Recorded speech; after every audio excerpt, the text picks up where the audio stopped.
Topic है, हम पढ़ रहे थे कि किस प्रकार से खाद्य पदार्थों को सुरक्षित रखा जाता है या फल संरक्षण क्या होता है, किस प्रकार से खाद्य प्रौद्योगिकी को समझा जाए कि जो भी हम पैकेट वाली डिब्बा बंद चीजें उनका प्रयोग करते हैं तो किस प्रकार से उन्हें संरक्षित रखा जाता है, क्या क्या प्रक्रियाएं होती है। तो इसको समझने से पहले हमको समझना होगा एक बहुत इम्पोर्टेंट कॉन्सेप्ट जो हमारे शरीर के लिए भी आवश्यक है और वह हमारे भोज्य पदार्थों के लिए भी आवश्यक है। इसमें है सबसे इम्पोर्टेंट आपका पीएच स्केल। क्या है? PH scale. तो आपका जो पीएच स्केल है वह पीएच स्केल का अगर हम फुल फॉर्म की बात करें कि क्या होता है पीएच में, पी का मतलब होता है पोटेंशियल। क्या होता है? पोटेंशियल। पोटेंशियल को हिंदी में आप कह सकते हैं सांद्रता, किसी भी तत्व की सांद्रता। और फिर है ऑफ हाइड्रोजन, यानी कि पीएच में हम हाइड्रोजन की सांद्रता को जानने का प्रयास करते हैं कि किसी भी पदार्थ में या हमारे शरीर के अलग अलग भागों में किस प्रकार हाइड्रोजन की सांद्रता है और कितनी है। अब आज ये बात करते हैं कि भाई ये तो हो गया इसका फुल फॉर्म, और पता करते हैं कि पीएच स्केल जो शब्द जुड़ा हुआ है ये स्केल क्या है। तो स्केल जिस प्रकार से आप एक पैमाने से किसी चीज को नाप कर रखते हैं उसी प्रकार जो पीएच है वो स्केल पे प्रदर्शित होता है और अलग अलग वस्तुओं की हाइड्रोजन की सांद्रता में जो अम्लीयता और क्षारीयता पाई जाती है उसको प्रदर्शित करता है।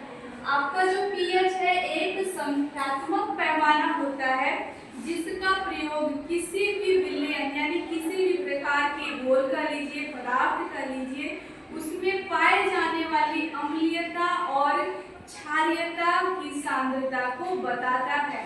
और यह जो पीएच स्केल है इस स्केल पे संख्याएं कहां से कहां तक होती हैं।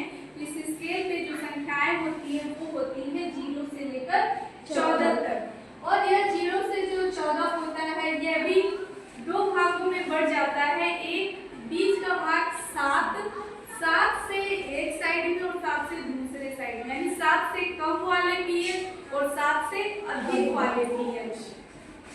7 से कम जो भी पीएच होता है वह जो पीएच होता है वह अम्लीय होता है और 7 से जो अधिक पीएच होता है वह पीएच का जो मान होता है उसमें क्षारीयता अधिक देखने को मिलती है, या यूं कह लीजिए कि वह क्षारीय होता है। तो आ जाइए हम लोग देखते हैं कि स्केल को कैसे बांटा गया है। ये जो स्केल है यहाँ पे मैंने इसके 3 पार्ट किए हैं। 0 से 14 संख्या ली है, बीच में 7 से आधे भाग हो गए आपके, इधर है 7 से कम और इस साइड से 7 से अधिक। तो इसमें जो आपका 7 है ये होता है उदासी। क्या होता है? उदासी। यानी 7 नंबर पे आने वाली कोई भी विलयन आपका ना तो वो क्षारीय होगा ना तो वह अम्लीय होगा। आप जो पानी पीते हैं यदि पानी शुद्ध है, शुद्ध पानी आप पी रहे हैं या पानी शुद्ध है तो वह उसका जो पीएच मान होगा वह 7 होगा। 7 में पीएच मान क्या होता है? उदासीन होता है, न्यूट्रल होता है।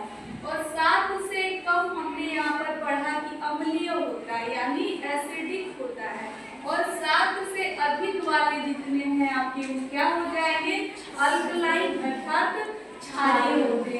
तो 7 में हमने समझा पानी है, उदासीन है और एसिडिक में बहुत सारी चीजें हैं। बस सिंपल सा उदाहरण है आपका, इसमें फल और दूध आते हैं और उसकी जो प्रकृति होती है वो खट्टे पदार्थों के समान प्रतीत होता है। और जो क्षारीय होता है इसमें कास्टिक सोडा, अंडा इत्यादि पाया जाता है। अब आपको पता करना है ये कि हमारे शरीर में हमारे रक्त का, हमारे आंसुओं का क्या पीएच होता है। जो भी भोज्य पदार्थ हम खाते हैं उनके अलग अलग पीएच हैं और उनका पीएच क्या होता है कल आप इसको बताएंगे। Thank you class.